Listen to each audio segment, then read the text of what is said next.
6B है reflection of light. जो आपका ए चैप्टर है रिफ्लेक्शन वाला वो सिलेबस से हटा दिया गया है, ए चैप्टर आपने नहीं करना, सीधा बी चैप्टर है रिफ्रैक्शन ऑफ लाइट। देखो रिफ्रैक्शन ऑफ लाइट क्या होता है, आपका ये कोई दो मीडियम का इंटरफेस है। इंटरफेस का मीनिंग जो दो मीडियम को अलग अलग कर रहा है। मान लिया इससे ऊपर आपकी एयर और इससे नीचे आपका वाटर, क्या है water. Suppose this is surface of A lake, किसी झील का क्या है ये सरफेस है, ठीक है। ये होगा इसका नॉर्मल,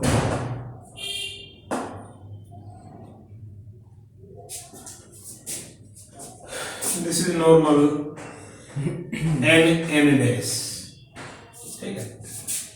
ये हमारी इंसिडेंट रे है जो इस नॉर्मल के साथ एंगल ऑफ इंसिडेंस बना रही है आई। कितना एंगल बना रही है i is the angle of incidence. अब आप एक चीज देखो, ऊपर तो एयर है, नीचे दूसरा मीडियम है, ठीक है।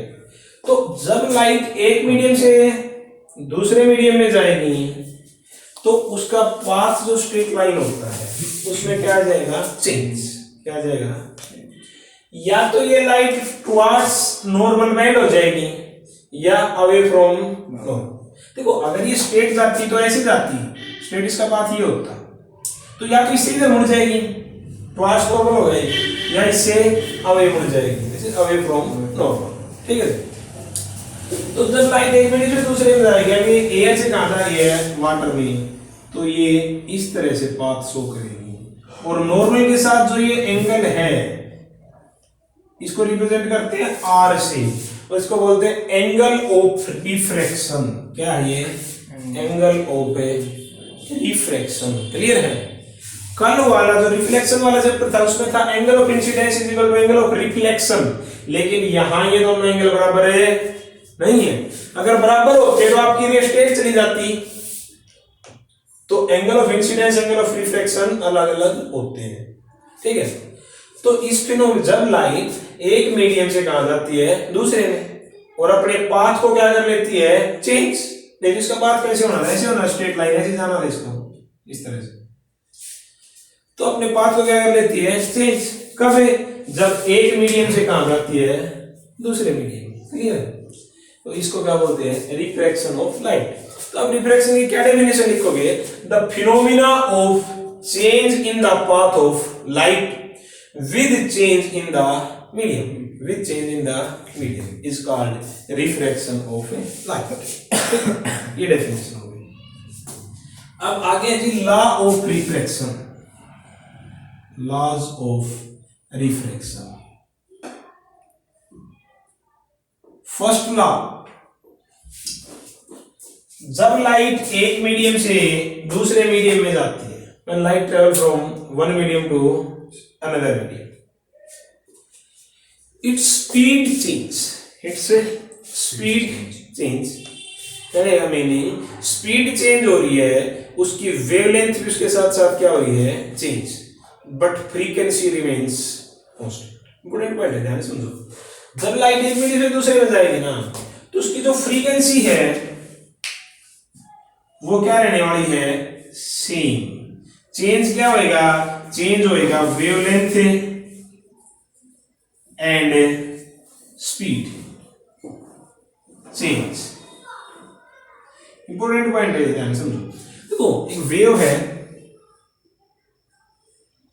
ये क्या है इसकी इतनी लेंथ, इसको बोलते हैं वेव लेंथ लैम्डा, और फ्रीक्वेंसी क्या होता है नंबर ऑफ कंप्लीट साइकिल पर सेकंड, वो क्या आपकी फ्रीक्वेंसी। तो जब लाइट एक मीडियम से दूसरे में जाती है ना तो फ्रीक्वेंसी क्या रहती है सेम, यानी पर सेकंड जितनी साइकिल इस मीडियम में थी उतनी इसमें। फिर चेंज क्या होता है वेवलेंथ चेंज हो जाती है, या तो ये बड़ी हो जाती है या ये कम हो जाती है। मान लिया ऐसी थी, अब वेवलेंथ क्या होगी छोटी, तो छोटी नहीं होगी लैम्डा की वैल्यू, यहाँ तो इतनी थी यहाँ इतनी रहेगी। मेरी बात समझ में आई कि नहीं भाई, साइकिल तो 50 ही जा रही है, साइकिल तो इस मीडियम में भी कितनी जा रही है 50, लेकिन एक साइकिल की लेंथ क्या हो गई कम, वेवलेंथ कम होगी, तो यहाँ लैम्डा की वैल्यू ज्यादा है क्या है कम, तो स्पीड अपने आप चेंज होगी कि नहीं होगी। एक फंडा क्या है रिफ्रैक्शन का, आप सोचो एक बार। हमें भी पता है, सबको पता है कि अलग अलग मीडियम की प्रॉपर्टी क्या होती है, अलग अलग होती है। अलग अलग मीडियम की प्रॉपर्टी अलग अलग होती है। अब मैं आपसे ही कहूँ कि भाई आपने है ना रेस लगानी है, एक तो आप खुले ग्राउंड में लगाओ, देखते हैं आप 1 मिनट में कितने मीटर दौड़ते हो। एक मैं आपसे कहूँ कि आप वाटर के अंदर लगा के दिखाओ मेरे को, देखते हैं 1 मिनट में कितना दौड़ते हो। क्या दोनों में बराबर ट्रेवल करोगे क्या? वाटर के अंदर आपकी जो स्पीड है वो क्या होगी, कम, और आपके द्वारा ट्रेवल की गई डिस्टेंस भी क्या होगी, कम। यही सेम काम जिसके लिए होता है, लाइट के लिए, क्योंकि जब वो एयर से वाटर में जाएगी तो वाटर में उसकी स्पीड क्या हो जाएगी, कम। क्लियर है? स्पीड क्या हो जाएगी, कम। और स्पीड कम हो जाने के कारण ही अपने पाथ से क्या हो जाता है, ये चेंज हो जाता है, अपने ओरिजिनल पाथ को छोड़ देती है। इसको क्या बोलते हैं, रिफ्लेक्शन ऑफ ए लाइट। तो ये फर्स्ट लॉ। सेकंड लॉ आपका रिफ्लेक्शन वाला ही है, क्या कि incident ray, normal and reflected ray lies in sync. ये तीनों ही चीजें, incident, normal and reflected ray lies in sync. Third law जो मोस्ट इंपोर्टेंट है, थर्ड लॉ क्या कहता है, अब देखो भाई अलग अलग मीडियम हमने बता दी, उनको डिफरेंशिएट करने के लिए, अलग अलग करने के लिए एक टर्म होती है रिफ्रैक्टिव इंडेक्स। क्या होती है, रिफ्रैक्टिव इंडेक्स।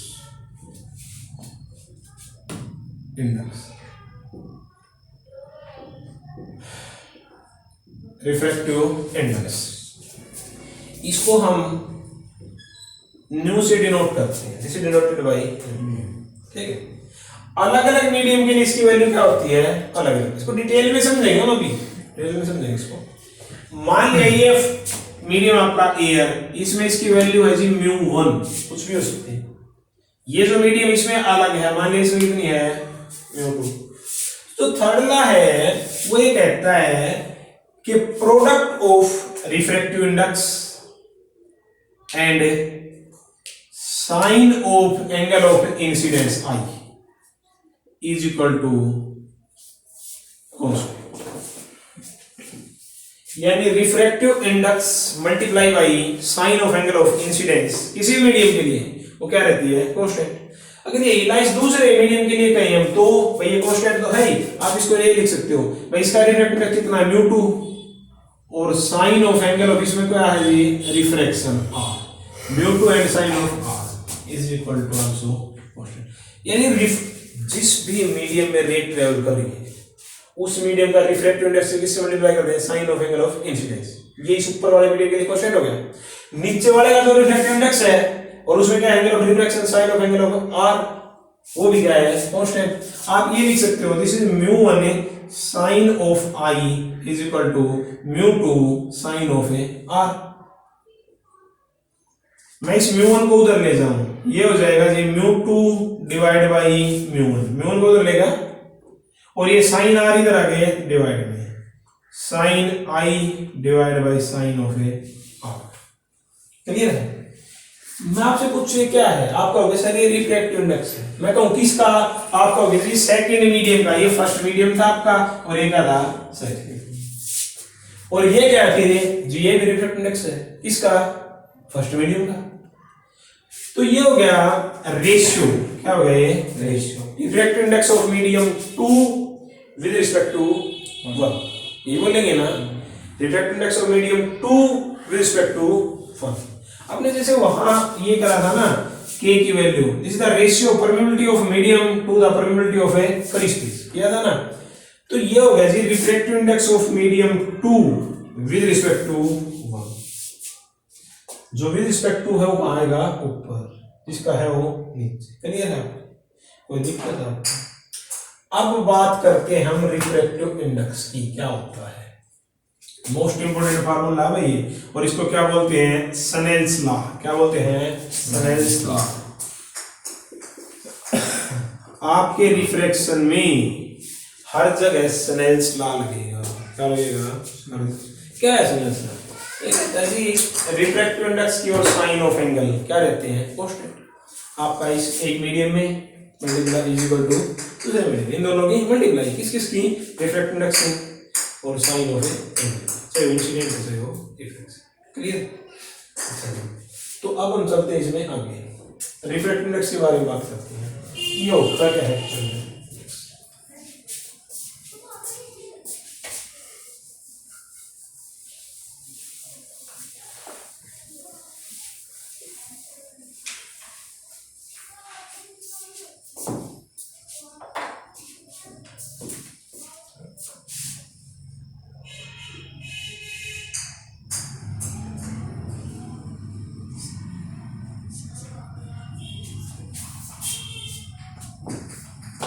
रिफ्रैक्टिव इंडेक्स इसका फार्मूला होता है speed of light in air और vacuum. This is denoted by c, किसे नोट करते हैं सी से, divide by speed of light in medium. Speed of light किसी मीडियम में किसे नोट करते हैं ई से। तो म्यू क्या हो गया आपका? म्यू हो गया सी डिवाइड बाई वी। हमने पहले भी बात करी थी, सी क्या होता है? Speed of light. क्या होता है सी? Speed of light. ठीक, कहीं पर भी आपको फिजिक्स में सी लिखते हैं, सी का मीनिंग है स्पीड ऑफ लाइट। और कहां पर है? वैक्यूम में या air. Speed of light in vacuum या divide by speed of light in medium. Medium में मीनिंग क्या भाई? कि वाटर में हो सकता है आपका मीडियम, या फिर ग्लास हो सकता है, उनमें स्पीड क्या हुई? कम। जो speed of light in vacuum है ये मैक्सिमम है। क्या ये? 3 × 10⁸ इससे ज्यादा किसी में वैक्यूम के से ज्यादा किसी भी मीडियम में स्पीड ऑफ लाइट नहीं हो सकती। वैक्यूम क्या? मैक्सिमम। और वाटर में, ग्लास में या किसी भी मीडियम में क्या होती है? उससे कम। अब ऊपर तो ज्यादा और नीचे क्या है जी? कम। तो आंसर क्या है? एक से ज्यादा। तो सभी मीडियम का रिफ्रैक्टिव इंडेक्स क्या होता है? एक से ज्यादा। क्या होता है? एक से ज्यादा। अगर वैक्यूम का ही देखें तो क्या हो जाएगा? Speed of light in vacuum but speed of light in vacuum कितना आ जाएगा? 1 आ जाएगा। वैक्यूम का रिफ्रैक्टिव इंडेक्स कितना है? 1। वाटर का और आपका ग्लास का, वाटर का होता है रिफ्रैक्टिव इंडेक्स, वाटर का होता है 1.33, ग्लास का होता है रिफ्रैक्टिव इंडेक्स 1.5 अप्रोक्सीमेट। यूनिट क्या होती है रिफ्रैक्टिव इंडेक्स की? भाई कोई भी इसकी यूनिट नहीं है, क्योंकि ऊपर भी स्पीड है, नीचे भी स्पीड, स्पीड से स्पीड यूनिट है, cancel. Refractive index is unitless, dimensionless quantity. ठीक है। अब आप एक बात बताओ, अगर मैं ये निकालूं speed of light refractive index medium 2 μ2, तो μ2 क्या हो जाएगा भाई? आपका फार्मूला होता है म्यू का speed of light in vacuum. तो ये तो भाई सी है, एक बार बता दी, नहीं बदलती। बट ए में speed of light in medium 2 का देख रहे हैं, तो क्या आ जाएगा? यहाँ पर v2 आ जाएगा। क्लियर? और μ1 क्या हो जाएगा?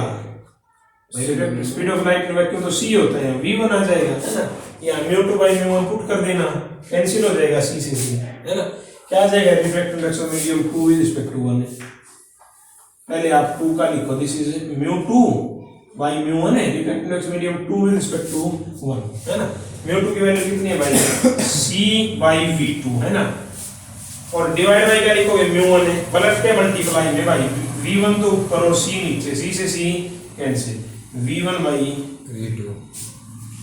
ठीक है, v1 बाई v2। ठीक है ना।